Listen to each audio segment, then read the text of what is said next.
ஜனாதிபதி அனுர விடுத்துள்ள விசேட செய்தி. வங்காள விரிகுடாவில் நிலை கொண்டுள்ள பெங்கால் புயல். நாடாளுமன்ற உறுப்பினர் ராமநாதன் அர்ஜுனாவிற்கு பிடியாணை, நீதிமன்றம் அதிரடி உத்தரவு.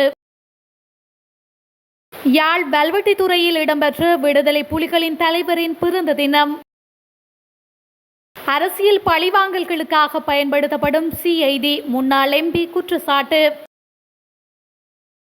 முஸ்லிம்களை புறக்கணிக்கும் தேசிய மக்கள் சக்தி, இம்ரான் மஹ்ரூப் காட்டம். எந்த ஒரு அரசியல்வாதியும் அதிகார தத்துவம் கொண்ட எவரும் இனிமேல் சட்டத்தை விட மேலானவர்களாக இருக்க முடியாது என ஜனாதிபதி அனுரகுமார திசாநாயக்க தெரிவித்துள்ளார். அனைவரும் சட்டத்திற்கு அடிபணிய வேண்டும். அதே போலவே சட்டம் பற்றி மக்கள் மத்தியில் சிதைவடைந்துள்ள நம்பிக்கையை மீண்டும் உறுதிப்படுத்த வேண்டும். சட்டத்தின் ஆட்சியானது உறுதிப்படுத்தப்படுவது இந்த நாடாளுமன்றத்தில் ஆக்கப்படுகின்ற சட்டங்கள் மூலமாக மாத்திரமல்ல, சட்டங்களை உருவாக்கினால் மாத்திரம் போதாது, அந்த சட்டங்கள் முறைப்படி நடைமுறைப்படுத்தப்படல் வேண்டும். சட்டம் நடைமுறைப்படுத்தப்படுகின்றது என்ற உணர்வு மக்களுக்கு ஏற்பட வேண்டும் என்றும் அவர் குறிப்பிட்டுள்ளார். இந்த நிலையில் கடந்த காலம் முழுவதும் சட்டம் மீதான மக்களின் நம்பிக்கை சிதைவடைந்து காணப்பட்டுள்ளது. இந்த வகையில் குறிப்பாக ஜனாதிபதி என்ற வகையிலும் அரசாங்கம் என்ற வகையிலும் நாங்கள் இந்த சட்டத்திற்கு கட்டுப்பட்டவர்களே. மேலும் நாம் எவரையும் பழிவாங்கவோ எவரையும் பின்தொடர்ந்து சென்று வேட்டையாட வேண்டிய தேவையோ எமக்கு கிடையாது. ஒவ்வொருவருக்கும் சுதந்திரமாக அரசியலில் ஈடுபடுவதற்கான உரிமையை நாங்கள் நிலைநாட்டுவோம் என்றும் அனுரகுமார திசாநாயக்க குறிப்பிட்டுள்ளார். தென்கிழக்கு வங்காள விரிகுடாவில் உருவாக்கிய ஆழ்ந்த காற்றழுத்த தாழ்வு மண்டலம் தற்போது அம்பாறைக்கு கிழக்காக 82 கிலோமீட்டர் தொலைவில் நிலை கொண்டுள்ளதுடன் இது இன்று இரவு அல்லது நாளை காலை புயலாக மாறும் என யாழ் பல்கலைக்கழகத்தின் புவியியல் துறை தலைவர் பிரதீபராஜா தெரிவித்துள்ளார். இது தொடர்பில் அவர் மேலும் குறிப்பிடுகையில், இப்புயலுக்கு பெங்கால் என பெயரிடப்படும். வடக்கு மற்றும் கிழக்கு மாகாணங்களுக்கு தற்போது கிடைத்து வரும் கனமழை இன்னமும் அதிகரிக்கும். ஏற்கனவே குறிப்பிட்டது போன்று இந்த ஆழ்ந்த காற்றழுத்த தாழ்வு மண்டலம் மந்தமான வேகத்தில் நகர்வதால் இதன் பாதிப்புகள் எதிர்பார்த்ததை விட கூடுதலாக இருக்கும். இன்றும் நாளையும் வடக்கு மற்றும் கிழக்கு மாகாணங்களுக்கு கனமழை கிடைக்கும். குறிப்பாக யாழ் மாவட்டத்திற்கு தற்போது கிடைக்கும் மிக கனமழை தொடரும். திருகோணமலை, மட்டக்களப்பு, முல்லைத்தீவு, கிளிநொச்சி, மன்னார் மாவட்டத்திற்கும் கனமழை தொடரும். வடக்கு மாகாணத்தில் இன்று இரவு முதல் காற்றின் வேகம் அதிகரிக்கும். வடக்கு மற்றும் கிழக்கு மாகாணங்களின் கடற்பகுதிகள் மிக மிக கொந்தளிப்பான நிலையில் காணப்படும் என்பதனால் கடற்தொழிலாளர்கள் காரணம் கொண்டும் கடலுக்கு செல்வதை தவிர்ப்பது சிறந்தது. கரையோரங்களில் நிறுத்தப்பட்டுள்ள படகுகளின் பாதுகாப்பினை உறுதிப்படுத்துங்கள். இப்புயலின் பாதிப்புகள் எதிர்பார்த்ததை விட அதிகமாக இருக்கக்கூடும் என்பதால் உங்கள் பாதுகாப்பை உறுதிப்படுத்திக் கொள்ளுங்கள் என அவர் மேலும் குறிப்பிட்டுள்ளார்.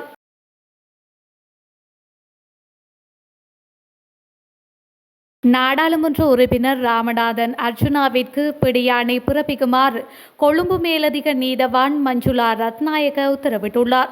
யாழ்ப்பாணம் சிரேஷ்ட காவல்துறை அத்தீட்சகர் ஊடாக அர்ஜுனாவிற்கு பிடியாணை பிறப்பிக்குமாறு இன்று உத்தரவு பிறப்பிக்கப்பட்டுள்ளது. கொழும்பு பேஸ்லைன் வீதியில் 2021 ஆண்டு மார்ச் 22 அர்ஜுனா இன்னும் ஒரு மகிழுந்துடன் மோதி விபத்தை ஏற்படுத்தியதுடன் வாகன சாரதியை தாக்கி கடுமையாக காயப்படுத்தியதாக குற்றம் சுமத்தப்பட்டுள்ளது. இந்த சம்பவம் தொடர்பான வழக்கு இன்று விசாரணைக்கு எடுத்துக் கொள்ளப்பட்டதாக தெரிவிக்கப்பட்டுள்ளது. இந்த நிலையில் சந்தேகத்திற்குரிய ராமநாதன் அர்ஜுனா தொடர்ந்தும் வழக்கு விசாரணைகளில் முன்னிலையாவதை தவிர்த்து வருவதனால் அவருக்கு பிடியாணை பிறப்பிக்கப்பட்டுள்ளது. இதேவேளை நாடாளுமன்ற உறுப்பினர் அர்ஜுனாவிற்கு எதிராக குற்றப்புலனாய்வு திணைக்களத்தில் பல முறைப்பாடுகள் பதிவு செய்யப்பட்டுள்ளமையும் குறிப்பிடத்தக்கது.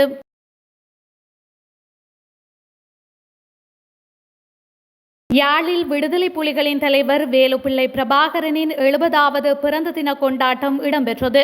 யாழ்ப்பாணம் வல்வெட்டித்துறையில் உள்ள அவருடைய இல்லத்தில் இன்று வெகு விமர்சையாக கொண்டாடப்பட்டது.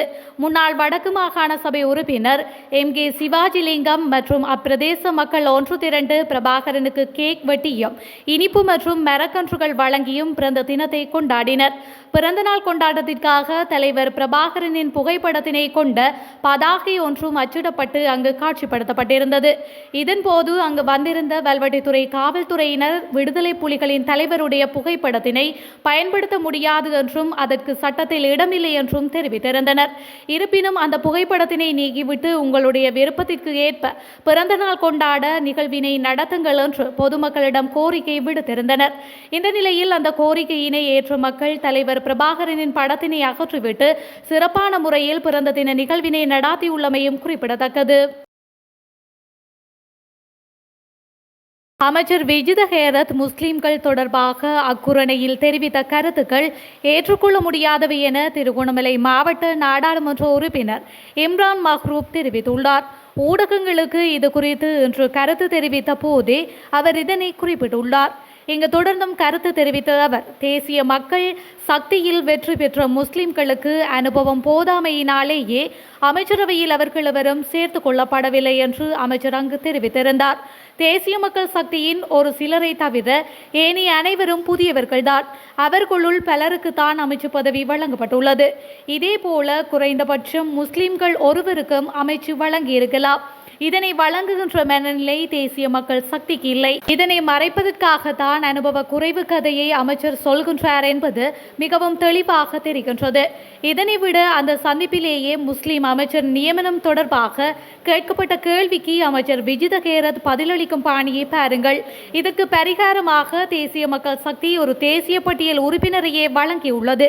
சரியாக பார்த்தால் தேசிய மக்கள் சக்தி அம்பாறை மாவட்டத்தில் 2 முஸ்லிம் உறுப்பினர்களை தேசிய பட்டியல் மூலம் தெரிவு செய்திருக்க வேண்டும். இதுதான் யதார்த்தம் என்று அவர் மேலும் தெரிவித்துள்ளார்.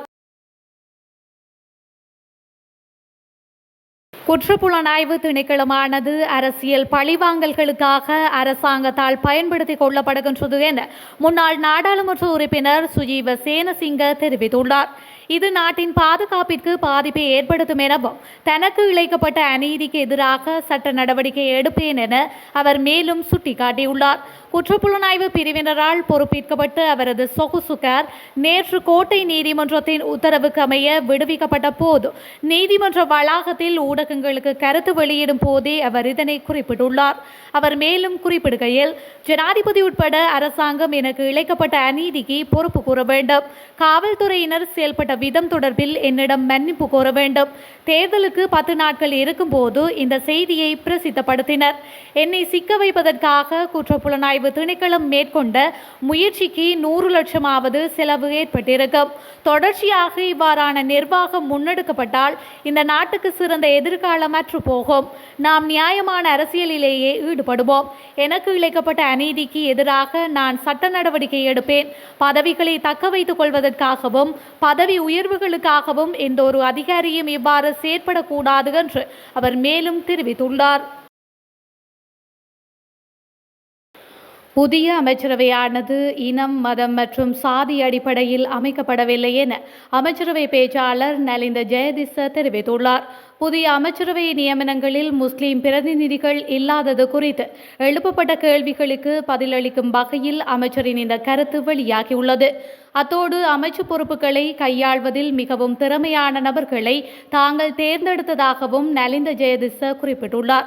இந்த நிலையில் மேல் மாகாண ஆளுநராக முஸ்லிம் வர்த்தகர் ஒருவர் நியமிக்கப்பட்டுள்ளதாகவும் பிரதி சபாநாயகர், பிரதி அமைச்சர் போன்ற பதவிகளில் முஸ்லிம் சமூகத்தை சேர்ந்தவர்கள் வகிப்பதாகவும் அவர் சுட்டிக்காட்டியுள்ளார். இதேவேளை முஸ்லிம் சமூகத்தை பிரதிநிதித்துவப்படுத்தும் வகையில் கம்பஹா மாவட்ட நாடாளுமன்ற உறுப்பினர் ஒருவர் தேசிய பட்டியல் மூலம் நியமிக்கப்பட்டதாகவும் அமைச்சர் தெரிவித்துள்ளார். இதன்படி இனங்கள், மதங்கள் மற்றும் சாதிகளின்றி ஒட்டுமொத்த இலங்கை தேசத்திற்கும் சேவை செய்வதிலேயே தாம் கவனம் செலுத்துவதாக அமைச்சர் நலிந்த ஜெயதிச வலியுறுத்தியுள்ளார். அத்தோடு தற்போதைய நிலைமையை இனம் மற்றும் மதத்தின் கண்ணோட்டத்தில் பார்க்க வேண்டாம் என்று அவர் முஸ்லிம் சமூகத்திற்கு வேண்டுகோள் விடுத்துள்ளார்.